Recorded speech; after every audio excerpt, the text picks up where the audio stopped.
వాడి పేరేంటి?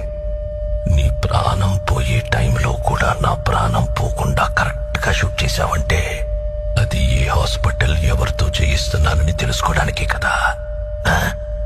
ఒక జీవిని మరో జీవి చంపడం తప్పు కాదు, అదే నేచర్. అందుకే దేవుడు ఒక జీవికి ఆహారంగా ఇంకో జీవిని సృష్టించాడు. చంపడమే తప్పైతే ఎద్దుకి కొమ్ముల్ని, పావుకి విషాన్ని, తేలుకి కొంటని ఎందుకు సృష్టించాడు? కానీ ఆ కొమ్ముల్ని, విషాన్ని మనుషులకి ఇవ్వలేదుగా.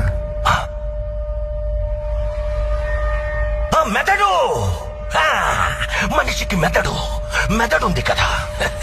బలవంతుడే బతకగలడు. బలహీనులందరూ కలిసి వాళ్ళని వాళ్ళు కాపాడుకోవడానికి చేసుకున్నదే చట్టం. జింకని చంపితే శిక్ష, మేకని చంపితే శిక్ష లేదు. జింకలు తక్కువగా ఉన్నాయి, మేకలు ఎక్కువగా ఉన్నాయి. ఎక్కువగా ఉండడం మేకలు తప్ప? ఈ భూమి మీద మేకల కంటే ఎక్కువగా మనుషులున్నారు. వాళ్ళని చంపితే తప్పేంటి?